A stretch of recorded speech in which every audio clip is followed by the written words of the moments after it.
안녕하세요. 출발 증시와이드의 최은아입니다. 최근 뉴욕 증시 변동성이 제법 커지는 모습입니다. 지표에 따라 변동성이 달라지고 있는 모습인데 간밤에는 결론적으로 지표가 좋지 못해서 올랐습니다. 바로 그 전일에는 지표가 좋아서 내렸었는데요. 그도 그럴 것이 벤 버냉키 연준 의장의 말대로라면 지표의 개선 추이에 따라 연준의 양적 완화 규모는 줄 수 있기 때문입니다. 지표를 쳐다볼 수밖에 없는 시장인데 과거 어느 때쯤에는 지표가 좋아도 오르고 나빠도 올랐었는데 이제 그런 분위기와는 조금 다른 듯합니다. 간밤에 뉴욕 증시 분위기부터 살펴보겠습니다. 네, 간밤 뉴욕 증시는 지표 부진에도 불구하고 하루 만에 반등했습니다. 지표 부진으로 연준의 양적 완화 정책이 지속될 것이란 기대감이 시장에 큰 힘이 됐습니다. 유럽 주요 증시도 0.5% 안팎으로 상승 마감했는데 이유는 비슷했습니다. 한편 미국의 1분기 성장률 수정치는 연율로 2.4%를 기록해 앞서 나왔던 속보치와 시장 전망치를 소폭 하회했습니다. 수출과 정부 지출, 기업 재고 투자가 모두 하향 조정됐기 때문입니다. 아울러 미국의 지난주 신규 실업수당 청구 건수는 이전 주와 비교해 1만 건 증가한 35만 4천 건을 기록했습니다. 시장에선 34만 건 증가 정도를 예상했었는데 전망보다 실업자 증가폭이 더 많았습니다. 한편 미국의 30년 만기 금리가 최근 1년 가운데 가장 높았습니다. 연준의 양적 완화 우려가 불거지자 정부의 장기 채권 금리가 오르고 이에 따라 고정 모기지 금리가 동반에 상승했기 때문입니다.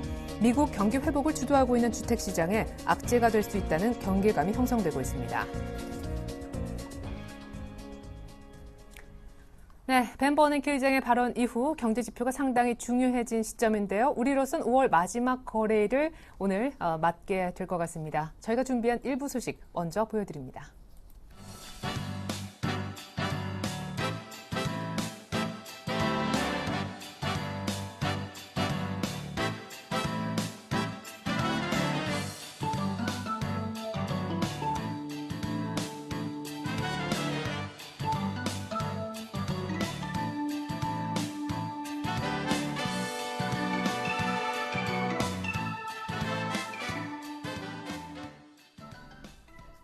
네, 센터장에게 들어보는 6월 증시 전망 오늘 마지막 시간이 준비되어 있는데요.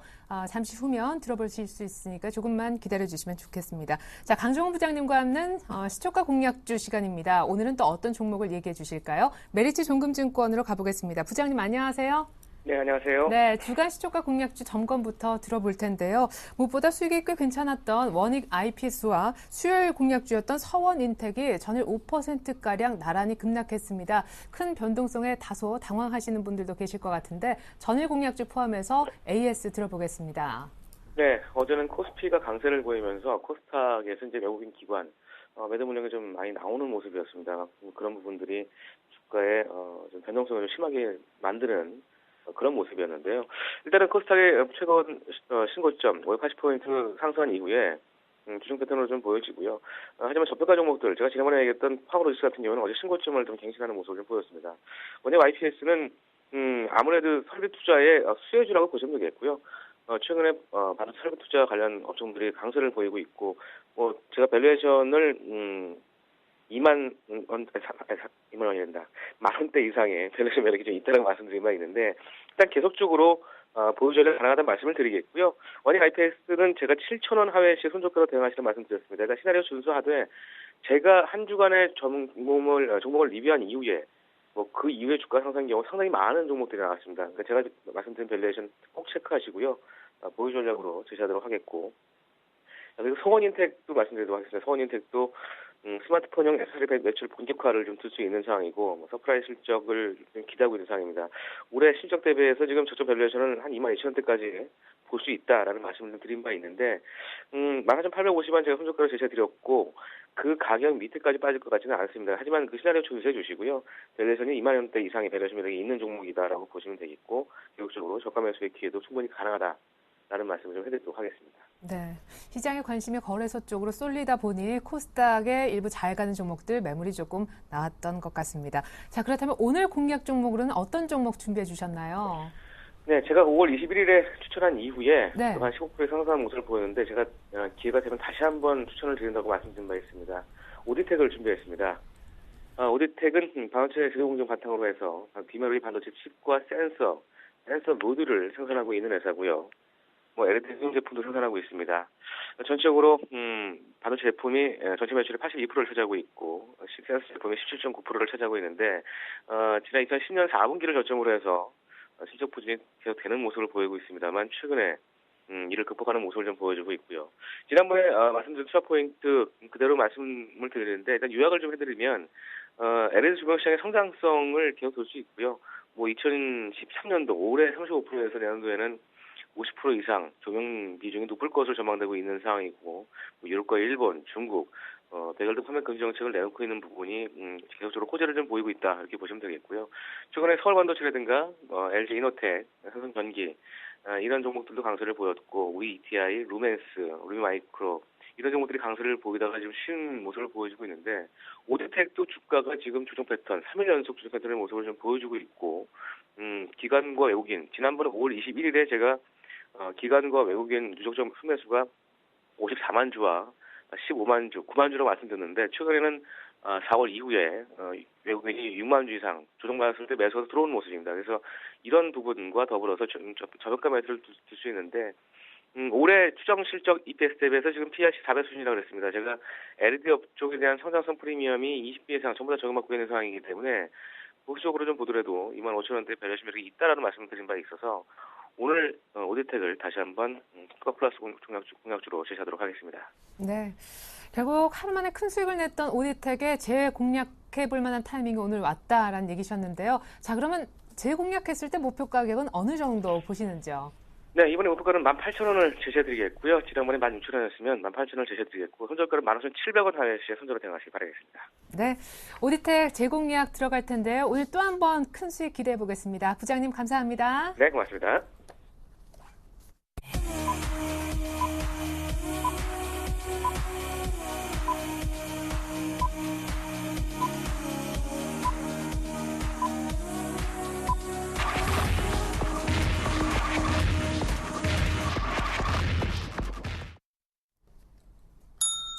(5월 31일) 금요일 이번 주 마지막 거래일이자 5월의 마지막 거래일 우리 장 이제 막 출발을 앞두고 있습니다.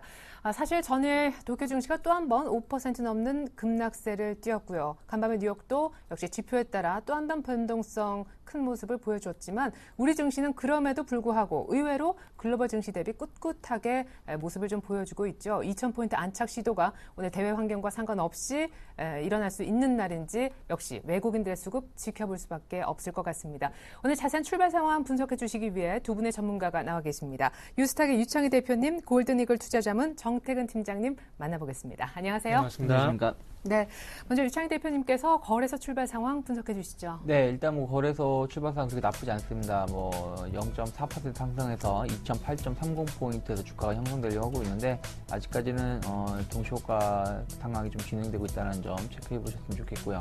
일단은 어저께 아까도 말씀하셨지만은 그저께 해외 증시가 좀 좋지 못했던 상황에서도 어저께 우리나라 증시는 솔직히 일본 증시가 급락을 보이지 않았더라면은 우리나라 증시 상승세를 계속 유지했을 수도 있었던 가능성도 높았던 상당히 좋았던 모습이었는데 일단은 어저께 약간의 소폭 약세를 마감했고요. 오늘은 일단은 그것을 감싸 안으면서 갭상승이 되어서 출발해서 2009포인트에서 지금 주가가 형성이 되고 있습니다. 그렇기 때문에 조금 섣부를 수 있겠지만 2000포인트를 돌파하고 추세 상승 그러니까 최근에 올해 계속 2020이나 2030포인트가 저항으로 맞고 하락을 했던 패턴하고는 다르게 고점을 돌파시키면서 그 이상도 갈 수 있는 길목에 놓여 있는 것이 아닌가 생각을 좀 하고 있고요. 만약 그렇다면 코스피는 재작년 최고치인 2200포인트 정도까지도 열어놓고 대응하셔야 된다는 거 한 번쯤은 마음에 넣어놓고 시장을 바라보셨으면 좋겠고요. 시가총액 상위 종목을 보신다라면 삼성전자, 현대차, 현대모비스 모두 고르게 상승세를 보여주고 있다는 부분들. 오늘도 자동차 관련된 현대차하고 현대모비스, 기아차가 좀 강세를 띠고 있다는 부분들. 그렇다면은 자동차 부품업체들 쪽에서도 좋은 흐름을 띌 수 있다는 거 상기해 보셨으면 좋겠고요. 또 어저께 통신주들이 많이 빠졌었는데 오늘은 SK텔레콤이 한 1.7% 정도 상승세를 보여주고 있다는 부분들. 그러니까 오늘은 경기 방어주든 경기 민감주든 모두 좀 긍정적인 모습을 띠면서 아침장이 형성되고 있다는 거 체크하셨으면 좋겠고요. 수급을 좀 보신다라면 전체적으로 외국인이 25억 정도 매수세를 보여주고 있다는 부분들, 외국인이 거의 이제 지난주부터 매수 전환했다라는 거 좀 체크하셨으면 좋겠고, 어저께도 3,900억, 그저께도 3,900억, 뭐 오늘도 만약에 한 2,000억 이상만 매수가 들어온다라면은 최근 한 5월 16일부터, 그러니까 옵션 만기일이 지나고 나서 5월 옵션 만기일이 지나고 나서 외국인이 본격적으로 1조 원 넘게 매수로 전환이 됐다라는 거 체크하셔야 되고, 선물 시장 역시 계속해서 강하게 매수가 들어오고 있다는 얘기는 강세 베이시스를 통해서 월말 윈도우 드레싱 쇼가 프로그램 매수가 들어오고 나서 월 초에도 강세 베이시스를 통해서 추가적인 매수가 들어올 수 있다는 거 항상 상기하셨으면 좋겠고요. 삼성전자 차트를 좀 보셨으면 좋겠어요. 삼성전자가 어저께 결국에는 150만원, 152만원 정도를 돌파시켜서 154만원에 안착이 된 상황에서 한 올해 이렇게 연출됐던 삼각 세기형 삼각 수렴을 거의 마무리 짓고 상방으로 돌파시키고 있다는 점, 일단 삼성전자의 방향성에 따라서 코스피 시장의 방향도 같이 결정될 수 있기 때문에 삼성전자의 주가 흐름을 관심 있게 보면서 대응하셨으면 좋겠습니다. 네. 이틀 연속 2,000 위에서 놀던 코스피가 오늘 아침도 역시 2,019분까지 올라온 모습이고요. 자, 이번엔 일본 증시 상황 살펴야 되겠죠? 예, 전일 5% 넘게 계속해서 낙폭을 키웠던 일본장이 그래도 오늘 아침 보시는 바대로 반등을 주고 있습니다. 자, 오늘 일본 니케이는 조금 반등을 주고 있는데 관련해서 여러 가지 지표가 좀 쏟아졌던 아침이어서요. 지표 3가지가 나왔습니다. 첫 번째 시간 순서대로 보면 일단 4월 근원 CPI가 나왔습니다. 소비자 물가 가운데 변동성이 높은 부분을 제외한 물가 지표라고 생각하시면 좋겠는데요. 전년 대비 0.4% 하락해 이 부분은 예상치에 부합했습니다. 물가는 예상치에 부합했고요. 두 번째 지표는 4월 실업률이었는데 4.1% 나왔습니다. 이 부분은 전월 지난달과 동일한 지표였습니다. 마지막으로 나온 것이 일본의 4월 산업생산이었었는데 이 부분이 조금 예상을 하회했다는 거 참고하시면 좋겠습니다. 고용과 물가는 예상치에 부합했거나 전월과 비슷했지만 일본의 산업생산, 제조업 쪽은 예상만큼 나오지 못했습니다. 자, 이렇게 해서 일본 쪽 잠깐 짚어봤고요. 이번에 코스닥의 분위기를 알아보겠습니다. 사실 전일 양매도 나왔었잖아요. 오늘 수급은 또 어떤지요? 네, 오늘 아침 쪽 같은 경우에는 어제보다 조금 긍정적으로 현재 출발을 하고 있습니다. 저는 0.8% 가까운 하락세를 보이게 되면서 오늘까지도 여파가 이어지지 않을까 이런 걱정 좀 됐었는데요. 전 고점인 580포인트를 좀 지켜주게 되면서 다시 한번 추가 반등에 대한 부분들을 좀 기대를 해봐도 되지 않겠나 생각을 하고 있습니다. 아침 쪽에서 0.35% 정도 상승한 583포인트 현재 출발을 하고 있습니다. 그래서 이 부분 580포인트 이 부분을 오늘은 좀 지켜주는지 여부를 한번 좀 체크를 해보시는 게 좋지 않겠나 생각을 하고 있고요. 그리고 최근에 강세를 보였던 게임이라든지 그 반도체 섹터가 어제 좀 큰 폭의 조정을 받는 모습들을 보였었는데요. 오늘은 과연 이 섹터 쪽에서 다시 한번 매수가 유입이 되는지 여부를 한번 체크해 보시는 것도 좋지 않겠나 생각을 하고 있습니다. 자, 바로 연결해서 수급도 한번 좀 살펴보도록 할게요. 전일 개인만 645억 정도 매수에 나서게 되면서 유일한 매수 주체였었는데요. 오늘 아침 쪽 같은 경우는 이렇게 외국인과 그리고 개인 쪽에서 동반 매수 출발을 현재 하고 있습니다. 참고적으로 어제 외국인 같은 경우는 248억 그리고 기관은 360억 정도 매도를 했었는데요.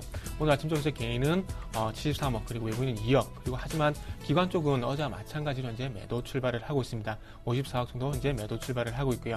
자, 그렇다면은 오늘 쪽에서 만약에 어제처럼 외국인과 기관이 장 후반 쪽에서 매도로 전해되면서 마감이 되게 된다면 오늘 시장도 조금은 그래도 힘들지 않겠나 생각을 하고 있습니다. 그래서 기관이 좀 매도가 되더라도 외국인 쪽에서 매수가 유지가 되는지를 한번 체크를 해보시는 것도 좋지 않겠나 이렇게 말씀 한번 드려보고 싶고요. 섹터별도 한번 살펴보게 된다면 아침 쪽에서 운송 섹터가 현재 2.3% 이제 강세 출발을 하고 있고요. 특징적인 부분은 오락문화업종 그리고 출판 매체업종이 현재 1% 넘는 상승 출발을 하고 있는데 오락문화 쪽 같은 경우는 엔터테인먼트 관련주들이 상당히 좀 강세를 보이고 있습니다. 예당이 지금 현재 3.7%, YG 엔터테인먼트가 1% 가까운 상승세를 보여주고 있다는 부분이 특징적으로 좀 말씀드려보고 싶고요. 간단하게 시가총액 상위 종목들도 한번 살펴보게 된다면 셀트리온이 현재 마이너스 2.5% 정도 현재 급락 출발을 현재 하고 있고요. 하지만 반대로 서울 반도체는 1.02%, 태용이 0.2%, OCI 머티리얼이 0.9%, 그리고 동국 SNC가 1.86%, 주성 엔지니어링이 1.01% 정도 현재 상승 출발을 하고 있습니다. 네. 그래요. 좀 잘 나가던 지금 성우 하이텍이 오늘 7% 정도 급락하고 있습니다. 비단 성우 하이텍만의 분위기인지 잠시 후 자동차 부품주도 대응법 약속 드립니다. 자, 이번에 외환시장 개장 분위기 알아보겠습니다. IBK 투자증권의 김수만 연구원님, 안녕하세요. 예, 안녕하십니까. 네, 제가 없는 동안 원달러 1,130원 마감가도 그 이상 가는 거 한번 보여줬었는데 오늘 개장은 어떻게 하고 있습니까? 간밤에 달러화가 약세를 띄었다고 하더라고요. 예, 맞습니다. 현재 달러원 시장은 전일 대비 1.8원 하락한 1,125.5원에 장을 시작하고 있습니다. 간밤 글로벌 외환시장에서 달러화는 미 고용지표 등의 악화로 엔화 및 달러화 대비 약세를 보였습니다. 유로화는 유로당 1.3046달러를 기록하면서 전일 대비 0.012달러 하락하였습니다. 그리고 달러엔 같은 경우에는 100.74엔을 기록하면서 전일 대비 0.42엔 낮아졌는데요. 오늘 아침 다시 101엔을 상향 돌파하였습니다. 지난주 미 실업보험 청구자 수는 35만 4천 명으로 10,000명 증가하였습니다. 이는 예상치인 34만 명을 상회하는 수치였고요. 1분기 미국 GDP 수치가 나왔는데요. 2.4%를 기록하면서 속보치인 2.5%를 하회하였습니다. 이렇게 경제지표가 조금 안 좋게 나오면서 연준 출구 전략에 대한 우려가 다소 가라앉는 상황이었습니다. 따라서 글로벌 달러 강세화가 조금 주춤한 모습을 보였는데요. 중요한 건 다음 주 발표되는 5월 미국 비농업 부문 고용 결과입니다. 이에 따라서 이 결과가 만약 좋을 경우에는 출구 전략에 대한 논의가 빨리 속도를 낼 수 있기 때문에 이에 따라 그 달러화의 흐름이 굉장히 큰 영향을 받을 것으로 보고 있습니다. 금일 외환시장 같은 경우는 간밤 글로벌 외환시장에서 일시적인 약세 압력을 받은 달러의 영향에 인해서 달러 환율은 장초반 하락 압력을 받을 것으로 보고 있습니다. 이를 반영해 간밤 여기에 NDF 환율 같은 경우에는 전일 종가 대비 1.1원 하락한 1,126.3원을 기록하였는데요. 또한 금일은 월 말로 수출업체들의 내고 물량이 지속적으로 출회될 가능성이 있기 때문에 하락 압력이 우위를 보일 것으로 예상합니다. 다만 앞서 말씀드렸던 것처럼 다음 주 미 고용지표 등으로 미 고용지표 등 주요 경제지표 발표를 앞두고 있기 때문에 변동성이 다음 주에 크게 확대될 수 있기 때문에 금일 같은 경우에는 이에 따른 경계심으로 1,120원대 중반에서 상하반 경직성을 보일 것으로 예상하고 있습니다. 따라서 금일 달러원 환율 레인지는 1,120원에서 1,130원으로 예상하고 있습니다. 네, 오늘 하락하고 있지만 일단은 조금 지켜봐야 될 것 같습니다. 다음 주 환시장의 변동성이 클 것임을 또 예고해 주셨네요. 김수만 연구원님 감사합니다. 감사합니다. 네, 5월 불안하다. 역대 5월은 원래 불안했었다라고 했었는데 그런 5월이 이제 오늘로써 끝이 납니다. 자, 그럼 달력이 바뀌는 6월에는 시장이 어떤 모습을 보여줄까요? 2,000을 이미 보여준 코스피인데요. 박스권을 돌파할 수 있을런지요. 6월 전망 오늘은 신영증권에 있는 조영준 리서치 센터장을 통해 들어봤습니다.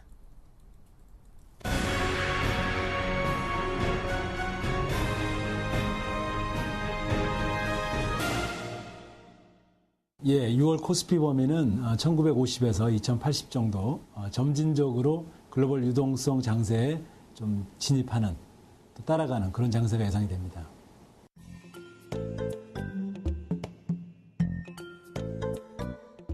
예, 22일 열린 BOJ 금융회의에서 앞으로 2년간 보는 동화를 2배로 더 늘리겠다. 이런 장기적인 엔저 정책에 대한 또 발표가 있었습니다. 하지만 이제 이미 어느 정도 엔저에 대한 시장의 반영은 어느 정도 시장 안에 주식시장 안에 된 거 아니냐. 이렇게 본다 그러면 수출주에 대한 부담도 어느 정도는 단기적으로 나타났다고 보고 있고요. 다만 이제 저희들이 장기적으로 볼 때 엔저가 연말까지는 110엔 정도까지는 진행되지 않겠느냐 이렇게 보고 있고요. 그렇게 본다 그러면 수출 환경이라는 측면에서는 긍정적이지는 않다. 그리고 다만 이제 주가는 어느 정도 충분히 반영이 돼 있다. 이렇게 판단할 수 있겠습니다.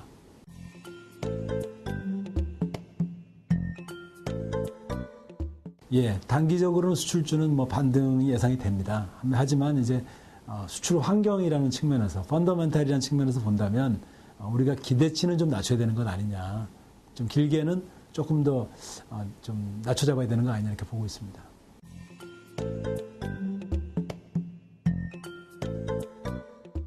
예, 이번에 공개된 FOMC 의사록을 보면 매파라고 얘기하는 통화론자들은 당장 6월부터 출구 전략을 해야 된다. 그러니까 양적 완화를 좀 철회하기 시작해야 된다. 이런 얘기를 하고 있고요. 그만큼 이제 경기 좀 좋아졌다는 얘기겠죠. 반대로 벤 버냉키 의장이라든지 비둘기파 같은 경우는 재정론자 같은 경우는 계속 이제 여전히 양적 완화해야 된다. 연말까지는 뭐 계속 해야 된다. 이런 얘기를 하고 있습니다. 이것을 뭐 이제 결국은 뭐 두 가지로 볼 수 있는데 양적 완화를 철회하고 또는 출구 전략 한다는 것은 경기가 이미 좋아지고 있다라는 이제 그것에 대한 반증이죠. 실제로 미국을 보면 국민 소득 대비 가계 부채가 이제 93% 정도까지 굉장히 드라마틱하게 좋아졌습니다. 취업도 많이 늘어나고 국민 소득이 많이 늘어났기 때문에 100% 초반까지 갔던 미국의 가계 부채가 상당히 낮아졌어요. 결과적으로 얘기하면 미국은 펀더멘탈이 상당히 좋아지고 있다는 것은 분명한 것 같고 그것들이 출구 전략으로 이어지는데 언제쯤 이어질 거냐. 결국 그건데 결국은 버냉키 의장이 유도하는 대로 간다고 하면 당분간은 이제 그 우려 속에서 나올 것 같고 다만 그런 우려가 이미 시장에 충분히 반영이 됐다. 달러와 강세가 진행이 됐고 그런 것들이 시장에 반영되고 있기 때문에 제 생각에는 그것이 뭐 주가에 너무 큰 부담으로 작용할 정도로 빠른 출구 전략이 진행되지는 않을 것 같다. 이렇게 판단하고 있습니다.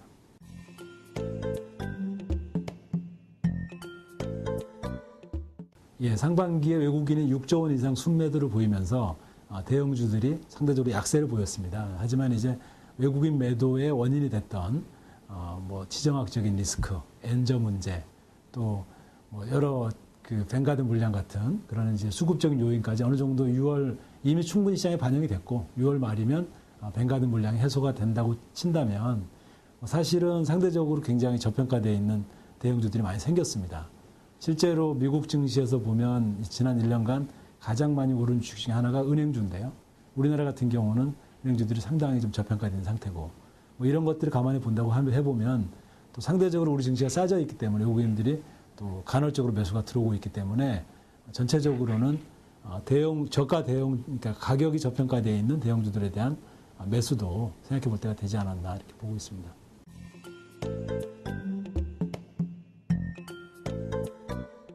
예, 6월에 체크해 봐야 될 주요 변수는 역시 뭐 다들 얘기하고 있는 것처럼 과연 뱅가드 물량이 이제 마무리되고 외국인들이 귀환할 거냐.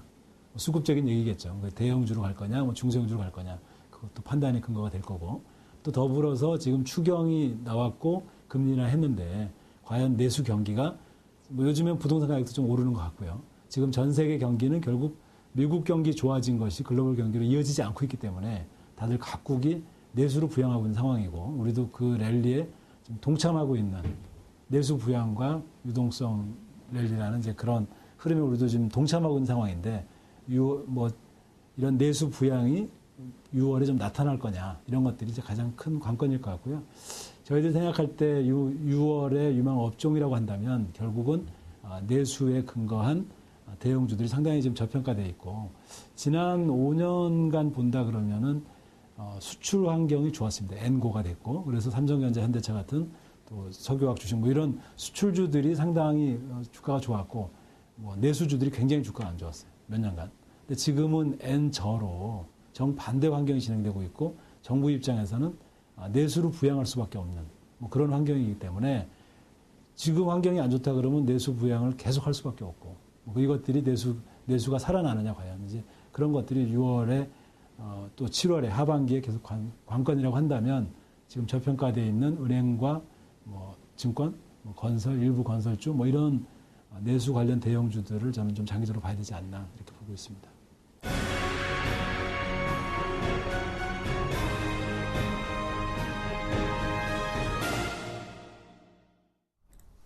네, 외국인 3일째 삽니다. 미국 증시가 지표 안 좋았지만 연준의 양적 완화는 때문에 계속될 것이라는 기대감에 어떤 올랐는데요. 오늘 코스피도 2012.99, 2013까지 올라왔습니다. 하지만 내부적으로는 좀 크게 흔들리는 종목들이 눈에 띄어서요. 한번 대응법까지 찾아보도록 하겠습니다. 먼저 거래소 쪽입니다. 최근에 정말 좋고 좋았던 자동차 부품주, 특별히 사실 대장격이었던 성우하이텍이 급락하면서 왜 이러나 싶었는데 오늘 성우하이텍 많이 아닌 것 같아요. 하늘이와 뭐 세종공업. 네, 뭐 전체적으로 자동차 관련된 부품주들이 조금 약세를 좀 띠고 있는데 이러면 물리신 분들도 꽤 많이 나오실 것 같은데. 그럴 수도 있죠. 네네. 특히 이제 성화이텍 같은 경우는 뭐 이제 저평가 매력이 해소됐다, 뭐 매력이 없다 얘기하는 리포트 나오면서 이제 급락세가 나온 거죠. 그래서 최근에 보면은 좀 기관들이 뭐 물론 이제 애널리스트하고 또 펀드 매니저 뭐 각자 또 증권사가 다르니까 뭐라 말하긴 뭐하지만은 어쨌든 이걸 올려놓은 거는 기관들이거든요. 네. 기관들이 최근 한 5월 중순 이후부터 강하게 올려놓고 나서 오늘에 와서는 매력이 없다. 그러고서는 급락이 좀 나오고 있다는 부분들 조금 이제 서로 간에 좀 마찰이 좀 있는 것 같고요. 네. 자동차 부품주가 그러다 보니까 전체적으로 이제 아까까지만 별 큰 문제는 없었거든요. 성화이텍만 좀 크게 좀 빠져 있었고, 네네네. 다른 부품주들은 뭐 그냥 견조한 모습을 띠고 있었는데, 뭐 꼭 이 영향인지 어떤지 모르겠지만 전체적으로 조금 약세를 좀 띠고 있다는 부분들. 그래서 SL, 뭐 동양리전, 화신 모두 한 3에서 5%대 좀 급락세를 보이고 있기 때문에 일단은 최근에 부품주들이 좀 많이 올랐어요. 뭐 그 자동차 관련된 종목군들이 많이 올라왔던 상황에서 조금 이제 차익 실현을 할 수 있는 위치에서 어떤 이런 악재가 나왔기 때문에 뭐 조금은 추가적인 가격 조정이라든지 아니면은 반등이 좀 강하게 나오지 않는다라면은 조금은 시간이 좀 걸릴 수 있다라는 거 좀 체크하셨으면 좋겠고, 자동차 관련된 종목군들은 뭐 지속적으로 말씀드리지만 과거와 같은 영광을 누리기에는 이제 좀 힘들다라는 거. 그래도 부품주만은 다르다 그랬었는데. 부품주들도 뭐 이제 어떤 부품주냐에 좀 다른데, 네. 예를 들어서 이제 그 오늘 좀 빠지고 있는 성화이텍 같은 경우는 그러니까 현대차의 비중이 상당히 높은데, 현대차가 유럽 시장에 대해서 이제 추가적인 공장 증설에 대한 기대감이 좀 아직까지 좀 제한이 있고, 브라질 공장에 대해서 성화이텍이 같이 포함되지 못했기 때문에 좀 빠지는 경향이 좀 있는 것이거든요. 그러니까 부품주들도 좋긴 하지만서도 우리나라 자체 완성차 업체의 실적이 좀 저조해진다라면은 부품주의 실적도 예전과 같이 뭐 급등세로 올라가기에는 좀 제한이 있을 수 있다라는 거 좀 체크하면서 대응하셨으면 좋겠고요. 기타 이제 오늘 좀 특징들을 좀 보신다라면은 전체적으로 이제 대동전자 같은 경우는 자회사 실적이 상당히 지분법 효과로 인해서 흑자 전환했다는 얘기가 나오면서 장중 상한가를 갔었죠. 그러니까 오늘까지 해서 3일 연속 상한가 나왔다가 오늘은 지금 차익 매물 좀 쏟아지고 있다는 부분들 좀 체크하셨으면 좋겠고요. 기타 세아질감 같은 경우도 실적이 좋게 나오면서 어제 오늘 좀 강세를 좀 띄고 있다는 부분들, 추가적인 상승도 가능할 수 있다는 것. 특히 세아질감은 철강 업황이 좋지 못함에도 불구하고 2010년도 이후에 최대치 1분기 실적이 냈다는 부분들은 좀 고무적이다 생각을 좀 하고 있고요.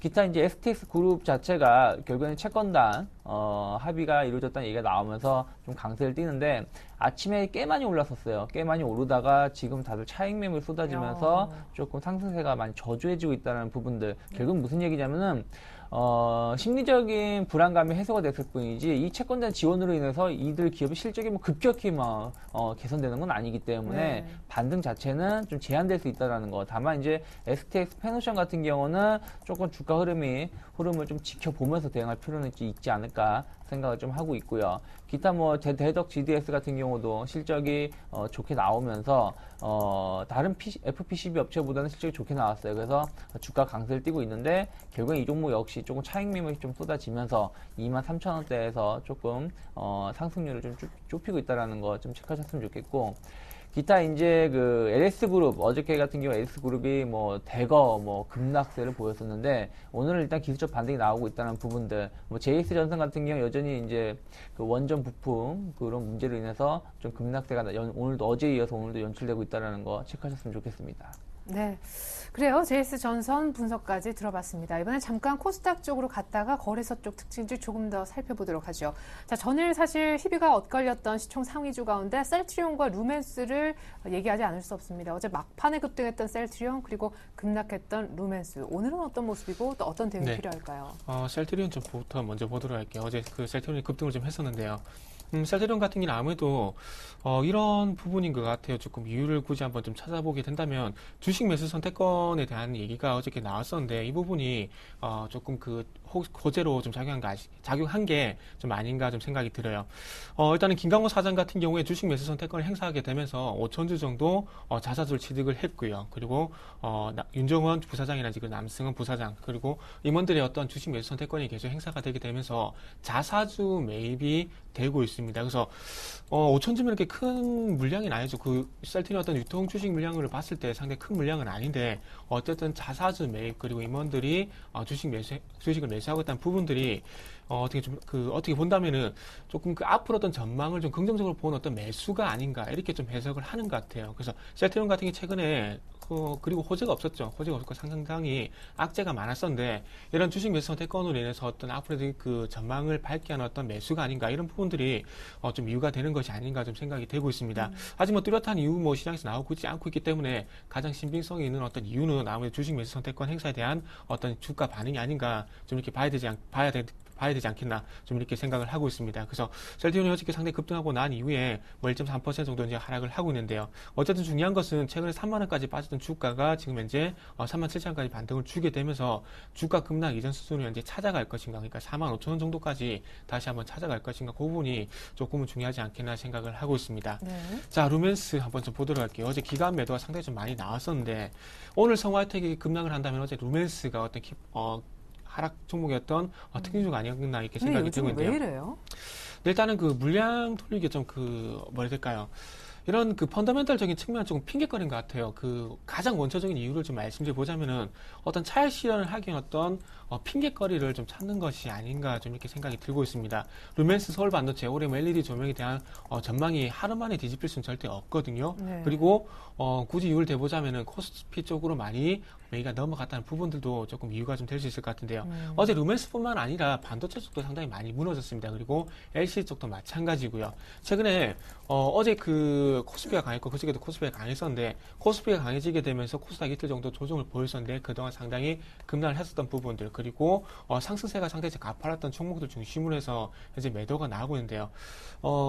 솔직히 이유가 될지 모르겠습니다. 솔직히 이유가 될지 모르겠지만 이런 말씀 좀 드려보고 싶어요. 사이 높으면 고리 깊다는 얘기가 있는데 기관의 매수가 상당히 강했었기 때문에 기관의 매도로 인해서 급락이 나오고 있다. 근데 그 기관의 매도는 어떤 펀더멘탈적인 부분에서 달라진 것이 아니라 매기가 일시적으로 코스닥에서 코스피 쪽으로 넘어갔다 보시면 될 것 같아요. 만약에 코스피가 2010포인트였던 저항으로 작용하게 되면서 코스피가 조정을 받게 된다면 다시 한번 강하게 코스닥 쪽으로 들어올 수밖에 없다는 부분들을 좀 상기를 해보시면 좋을 것 같습니다. 그래서 어떤 그 업종 순환매가 아니고요. 어떤 시장의 어떤 순환매 속에서 어떤 급락 현상, 변동성 확대 현상이 발생이 되고 있다. 이렇게 저는 좀 말씀드려 보도록 할게요. 네, 감사합니다. 이번엔 특징주 코스닥 쪽에서 더 챙겨보겠습니다.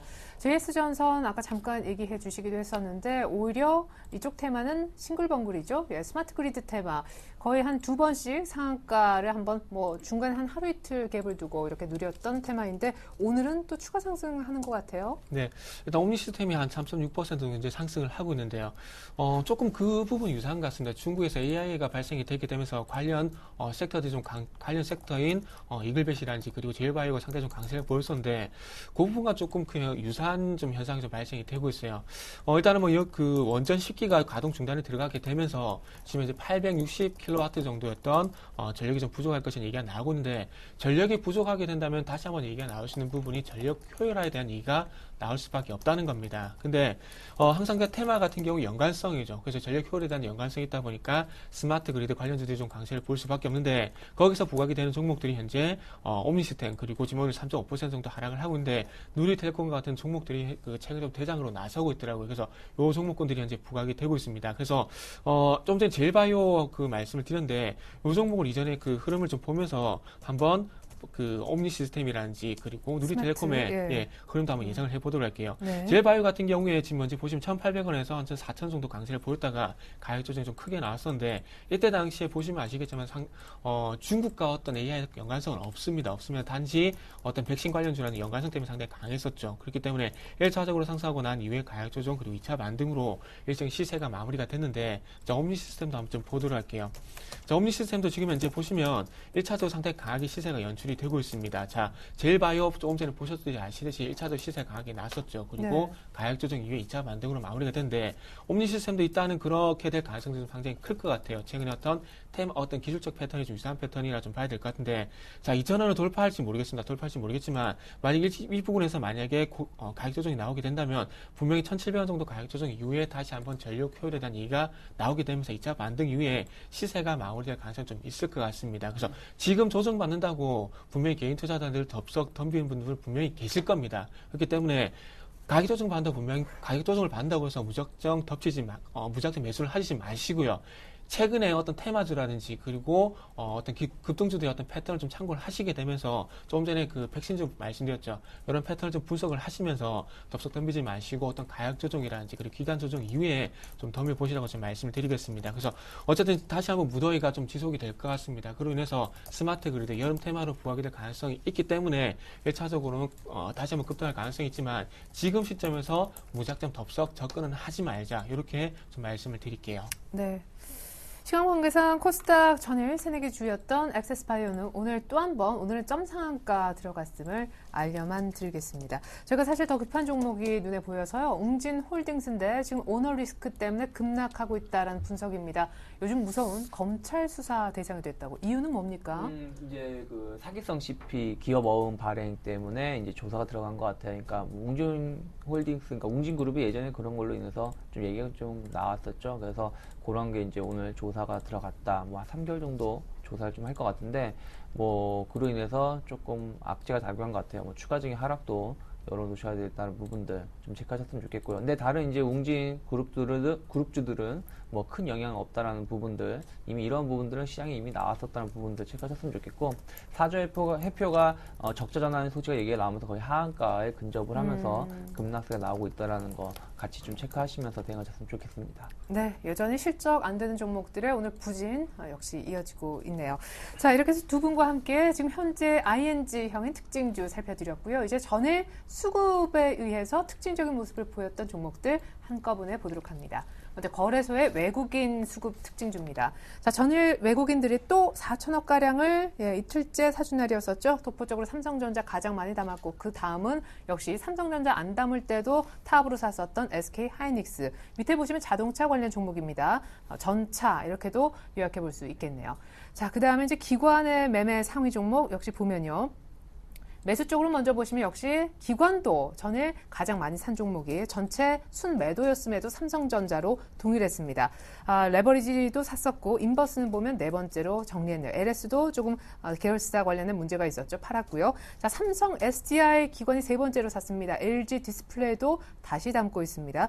자, 연기금이 사실 삼성 SDI 좋아하기도 한 모습이었는데 분석부터 들어보겠습니다. 네, 일단 뭐 외국인들은 결국에는 이제 그 이상 2,000포인트 이상을 가기 위해서는 대형주들이 움직여줘야 되니까 삼성전자라든지 하이닉스, 뭐 현대차 같은 실적도 좋으면서 시장을 움직일 수 있는 종목군들 위주로 집중 매수했다는 부분들, 특히 이제 삼성전자는 과거에, 그러니까 지난 몇 달 동안 너무 많이 받았던 부분들이 다시 들어오고 있다는 부분들 좀 체크하셨으면 좋겠고요. 기관도 마찬가지예요. 다만 기관들은 어떤 대형주를 매수를 하되 턴어라운드가 기대가 되는, 예를 들어서 삼성 SDI는 갤럭시 S4에 대한 기대감이 있고, LG 디스플레이는 애플의 이제 저가 폰이 중국 시장에 진출한다. 뭐 이런 부분들이 기대감 작용하면서 실적이 개선될 수 있다는 기대감으로 움직이는 종목군들 위주로 해서 조금 힘있게 응징력 있게 매수가 들어오는 것이 아닌가 생각을 좀 하고 있습니다. 네, 그렇다면 우리 유창희 대표님의 오늘장 조언은 어떤 식으로? 저는 일단은 제가 보기에는 어저께 좀 급락세가 좀 나오긴 했었지만 반도체 부품주들을 좀 생각을 해봐야 되지, 기대를 해보고 주목을 할 필요가 있지 않을까 생각을 하고 원래 있는데, 실적이 좋아진다 뭐 그런 얘기도 있었죠. 그렇죠. 왜 그러냐면 또 이제 6월 증시를 우리가 대비를 해야 된다라면은 제가 보기에는 썸머랠리는 조금 더 빠르게 올 거라 생각을 하고 있거든요. 올해는. 그렇다면은 실적이 개선될 수 있는, 실적이 2분기에도 더 좋게 나올 수 있는 반도체 부품 업체들의 좀 관심을 갖고 이번 주 다음 주 좀 대응할 필요가 있지 않을까 생각을 좀 하고 있습니다. 그러면 이번 주 다음 주 반도체 부품주는 이제 조정시마다 약간씩 분할 매수. 네, 일부분 분할 매수를 하면서 좀 끌고 가는 전략도 나쁘지 않다 생각을 하고 있습니다. 네, 알겠습니다. 이번엔 코스닥 전일 수급 특징주입니다. 네, 전일 외국인들이 5일 만에 매도했던 날이고 잠시 후에 보여드리겠지만 기관도 함께 순매도한 날이었습니다. 하지만 일단 뭐 판 쪽을 보면요. 팔았으니까 결과적으로 순매도했으니까 셀트리온 막판에 급등했지만 외국인은 일단 첫 번째로 판 종목, 두 번째는 CJ E&M이었고요. 세 번째 루멘스 급락에 외국인이 일조한 모습입니다. 장중 신고가 내기도 했던 파라다이스지만 외국인들이 네 번째로 판 종목에 이름이 나오는 건요. 매수 쪽은요. 최근에 아주 흐름 좋은 성광밴드, 위메이드, CTC 바이오. 근데 이제는 이쪽 매수 쪽에 있어도 주가 흐름이 좋아도 조금은 불안합니다. 하루 만에 또 토해내는 그런 장으로 흘러가고 있죠. 코스닥의 기관 매매도 전일 한번 정리해봤는데요. 네, 양매도였죠, 오늘. 매도 쪽 먼저 보시면 네페스, 위메이드, 루멘스 같이 팔았군요. 휴비츠, CJ E&M도 같이 팔았습니다. 매수한 쪽은 성우 하이텍, 기관이 전일 가장 많이 샀네요. 오늘 급락하는데요. 어제 CTC 바이오도 같이 좀 산 종목으로 나옵니다. 이거 희한하네요. 성우 하이텍은 뭐 기관을 어제 가장 많이 샀는데 오늘 급락하고. 예, 그렇죠. 참 아이러니컬하죠. 예. 일단 매도 쪽부터 한번 살펴보도록 할게요. 일단 CJ E&M과 그 루멘스가 공동반 매도가 나왔는데 CJ E&M 같은 경우 CJ 어떤 그 그룹 리스크가 좀 코스닥 시장 일시적으로 조정이 나오게 되면서 좀 반영이 되는 것 같습니다. 그래서 그 타겟이 된 것이 아닌가 생각이 되고 있고요. 자, 제가 여기까지 한 가지 좀 말씀드릴게요. 제가 아까 전에 시장 순환매에 대한 얘기를 좀 드렸는데, 자, 잘 보세요. 어제 루멘스가 외국인과 기관 동반 매도가 나오게 돼서 급락이 나왔습니다. 그리고 어제 성호 하이텍 같은 경우는 기관 매수 상위 올라와 있지만 오늘 매도로 전환이 됐어요. 그래서 이 두 전환이 됐는데 루멘스 어제 급락하고 오늘 성호 하이텍 급락을 하고 있습니다. 그리고 오늘 삼성 SDI 급등을 하고 있어요.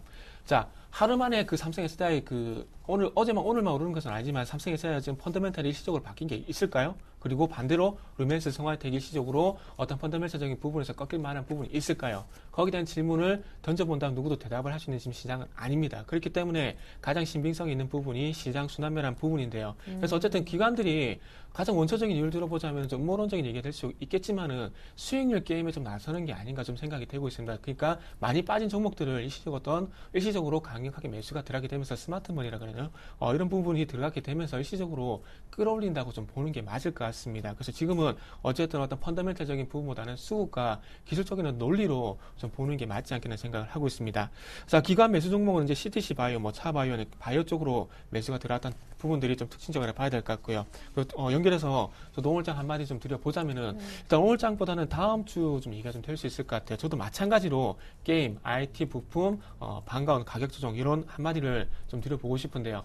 자, 화요일날 제가 반도체 LED뿐만 아니라 LCD 쪽에 관심을 좀 가져야 된다고 말씀드렸는데 많이 올랐기 때문에 좀 부담스럽다는 얘기를 그때 분명히 드렸어요. 그렇다면은 많이 올라갈 때 조금 부담스럽기 때문에 지금 가격 조정이 나오죠. 어떻게 본다면은 이 가격 조정이 오늘까지 이어질 것인가 다음 주까지 이어질지 모르겠지만 이 가격 조정이 다시 한번 저가 매수에 나설 수 있는 기회라고 보시면 될 것 같아요. 자, LED, LCD 분명히 말씀드렸지만 올해 분명히 수주 있습니다. LCD만 말씀을 드려도요. 중국 수저 공장 삼성 디스플레이 수주 공장이 증설이 될 거고요. 그리고 LG 디스플레이도 마찬가지로 광주 LCD 공장이 증설이 됩니다. 그렇다면 방이 수주 발주가 나올 수밖에 없겠죠. 그렇기 때문에 이런 부분들을 큰 그림을 봤을 때 수주 발주 소식이 있기 때문에 가격 조정은 분명히 겁낼 필요가 없을 겁니다. 자, 예를 들어볼게요. 제가 본인이 사고 싶은 어떤 가방이란지 뭐 그런 게 명품이 있을 겁니다. 근데 그 가격이 일시적으로 30% 세일해요. 근데 안 삽니까? 안 해요. 아니, 했을 경우 안 사실 까요? 그런 게 산다는 얘기예요. 없어가지고, 예. 그러니까 본인이 제가 뭐 얘기가 갑자기 좀 샜는데 예를 들면 그렇다는 겁니다. 본인이 사고 싶은 종목이 분명히 있을 겁니다. 그리고 그 부분이 언제 좀 가격적이 나오는 이런 얘기가 있을 거예요. 그래서 지금은 세일 기간을 좀 보시고요. 좀 긴 그림에서 좀 접근하시는 관점이 좀 필요하실 것 같습니다. 네, 그 비유 이어가면은 가방을 갖고 계신 분이 네. 세일하면 그 가방 하나 더 사도 됩니다. 쉽게 얘기하면 지금 가격 조정 있는데 추가 매수 할 타이밍으로서는 어때요?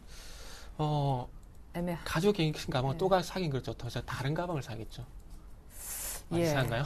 매력이 있어서 그 가방을 샀을 것 같은데 아무튼 알겠습니다. 유창희 대표님 그리고 정태근 전문가님과 함께 했는데 공통된 부분은요. 반도체 부품 쪽, IT 부품 쪽 오히려 조정을 조금 반갑게 매수 찬스로 활용해보자는 의견이셨습니다. 두 분 감사합니다. 네, 감사합니다.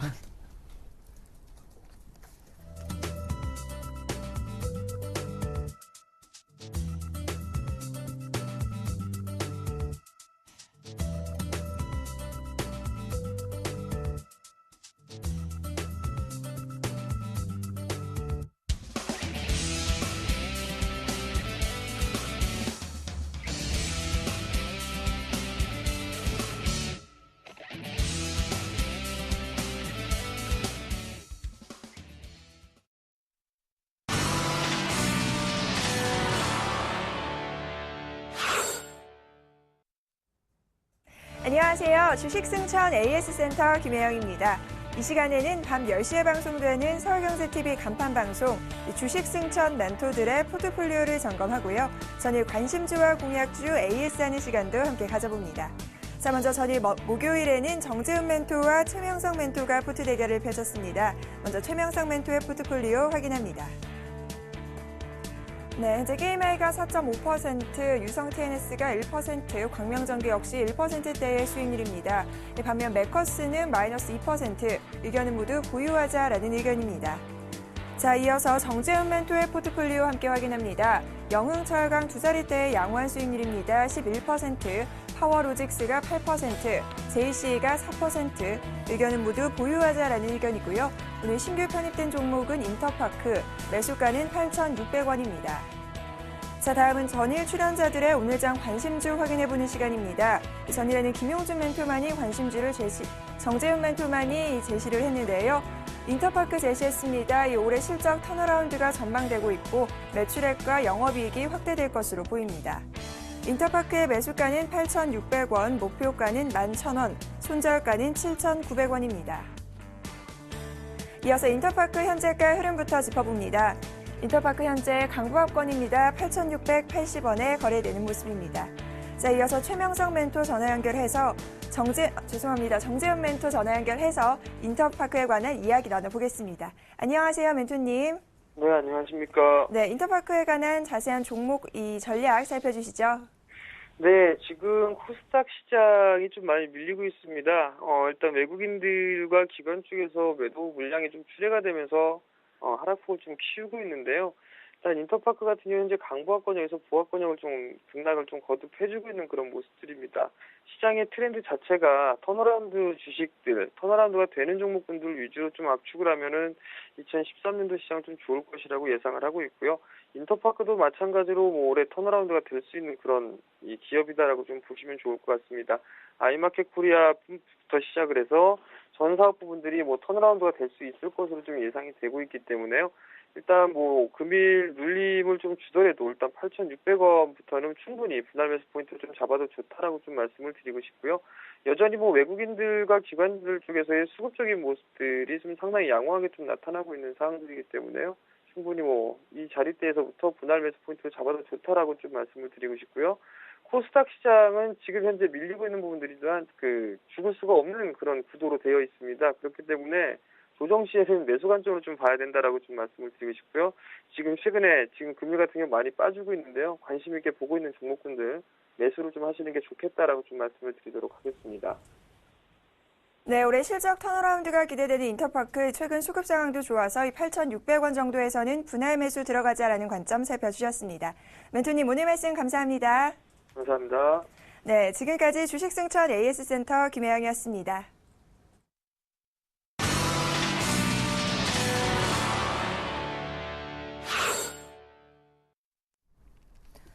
네, 2010선을 넘어섰던 코스피가 외국인들 선물 순매도 영향 때문인지 2008포인트 정도로 상승폭이 약간은 줄어 있습니다. 코스닥은 전일처럼 역시 양매도가 계속되는 가운데 사흘 연속 밀리는 중에 있네요.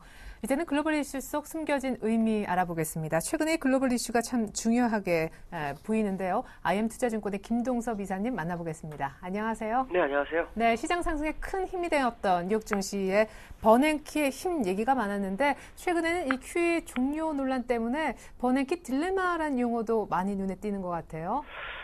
버냉키가 사실 지난 2008년도에 경기가 이제 문제가 금융위기가 오면서 할 수 있는 처방으로 자기가 이제 논문을 썼던 것 중에 하나가 뭐냐면 대공황 시절이 온다면 대공황을 탈피하기 위해서 어떻게 해야 되느냐, 거기에 대해서 3가지를 얘기해서 그가 이제 논문을 쓴 게 있습니다. 그 논문에 의하면 양적 완화, 금리를 제로로 끌고 내리고 양적 완화를 하는 그런 상황이 계속 연출돼야 한다라는 부분이었거든요. 그걸 이제 다 하고 난 다음에 일단 경기가 살아나야 된다라는 분위기로 봤었는데, 그 당시 양적 완화를 하면서 제시했던 것은 시장에서 인플레이션 2.5%에 실업률 6.5%를 유지해야 한다. 그러면 양적 완화는 종료를 할 것이다라는 그 기대치가 있었습니다. 또 제시했던 부분이죠. 근데 지금 상황은 오히려 인플레이션이 1.2%로 떨어지고 있고요. 실업률은 답보 상태에 있는 모습. 우리나라 속담에 윗목이 따뜻하면 아랫목도 따뜻해지는다라는 생각을 하는데요. 지금 상황은 윗목만 따뜻하고 아랫목은 별로 따뜻하지 않다라고 하죠. 근데 이것이 이제 실제로 시장 상황에서 보면 지수는 4년 2개월 동안 135%를 상승해서 연간 32%가 상승했는데요. 이게 주식을 하는 사람들한테만 도움이 됐지 일반 서민한테 전혀 도움이 되고 있지 않다라는 거죠. 그러한 것을 얼마 전 지표에서도 나타났었는데 주택 대도시 주택 가격이 전년비로 10.6%가 정도가 올랐는데 MBA 모기지 신청자 수는 매주 9%씩 좀 줄어드는 상황이라는 거죠. 그러니까 이거는 무슨 말이냐면 일반인들한테 자금이 전혀 돌고 있지 않다라는 부분, 이거로 인해서 양적완을 종료해야 되나 말아야 되나 고민을 하는 그런 상황이 발생하고 있다라는 부분이죠.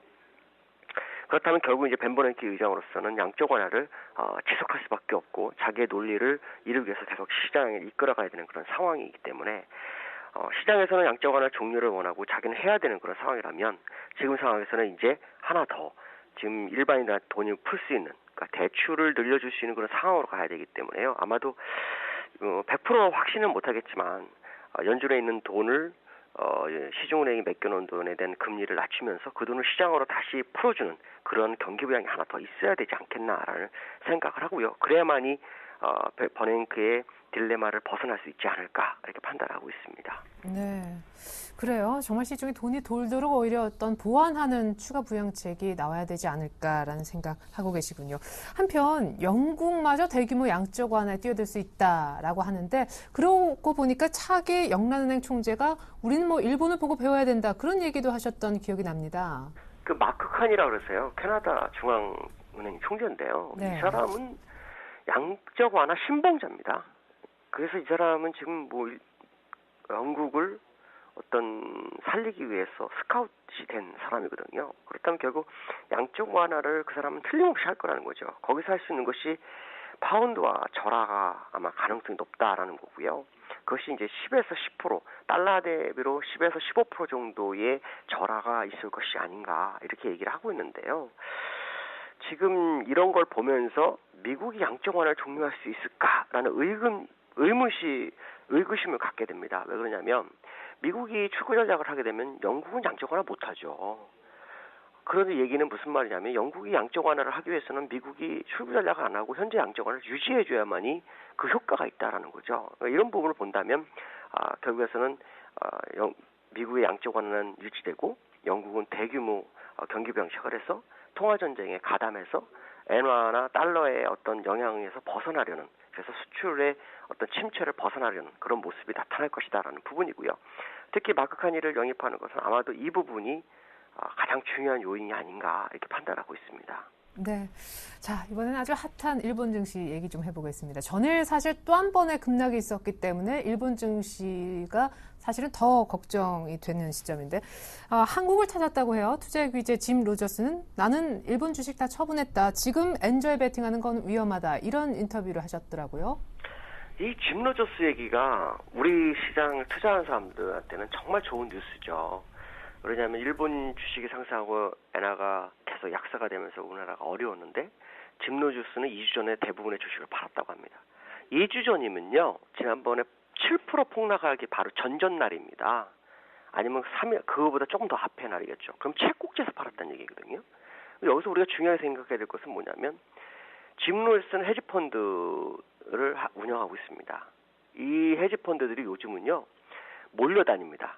그들이 결국 일본을 지금 일단 나갔다는 얘기죠. 일본은 더 이상 주가가 상승하기는 어렵다는 거. 추세적으로는 계속 누릴 확률이 굉장히 높다라는 생각을 해야 될 것 같고요. 그로 인해서 이제 그 패스트머니가 어디로 이동할 거냐에 대한 부분이죠. 근데 실제로 그 엔화 약세의 주식 상승이 같이 연동이 됐기 때문에 엔화 강세의 주식 하락이 연동할 확률이 굉장히 높다라고 판단해야 되겠죠. 그렇다면 결국 엔화 강세로 갔을 때 수혜를 볼 수 있는 나라, 우리나라가 아마 가장 적게일 겁니다. 그래서 그런지 요즘 외국인들이 계속해서 매수를 해주고 있죠. 이런 부분을 본다 그러면 이제 일본은 약간 어려움이 있고 이들은 또 바로 일본에 다시 재진입은 바로 안 합니다. 적어도 고점 대비로 30%에서 많게는 35% 정도까지 하락해야 따라 들어가니까요. 결국에서 그 사이 우리나라가 상당폭 상승할 수 있는 기회를 제공하시고 일본에서는 수급적으로 불안함이 확실히 확인됐다라는 것을 알려주는 시그널이라고 보시면 될 것 같습니다. 네. 하필이면 그 타이밍이 절묘하게 맞았기 때문에 일본 돈이 이제 우리나라 쪽으로 들어오는 것이 아닌가 그런 분석도 있긴 한데 참 때마침 우리 뱅가드 펀드 벤치마킹 그 변경도 한 달여면 끝이 나잖아요. 외국인들이 생각보다 한 달 정도 빨리 들어온다라는 생각도 듭니다. 향후 외국인 수급 전망 어떻게 하시는지 궁금하고 오늘장 조언까지 들어보겠습니다. 일단 외국인 수급적으로는 나가야 될 물량이 있었는데 그 물량이 대부분 소진이 되고 한 1조 8천억 정도가 남았다고 하죠.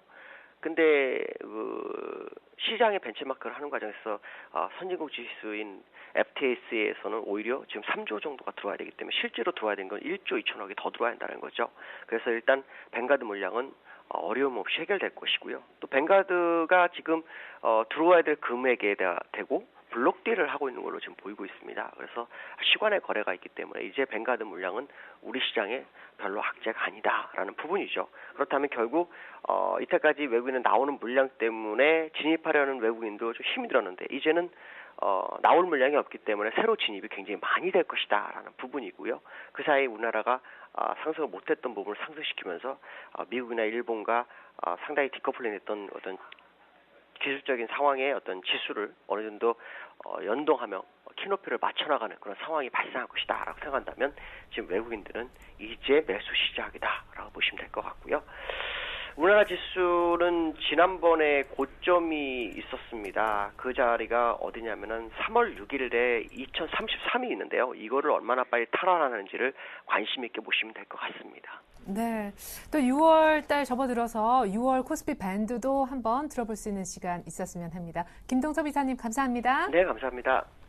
네, 코스피는 조금씩 상승폭이 줄면서 시가보다는 지금 현재가가 좀 낮은 음봉으로 바뀐 상태고요. 코스닥은 전일과 비슷한 수급 속에 오늘까지 사흘 연속 약세를 띠고 있습니다. 잠시 후 2부로 다시 옵니다. 고맙습니다.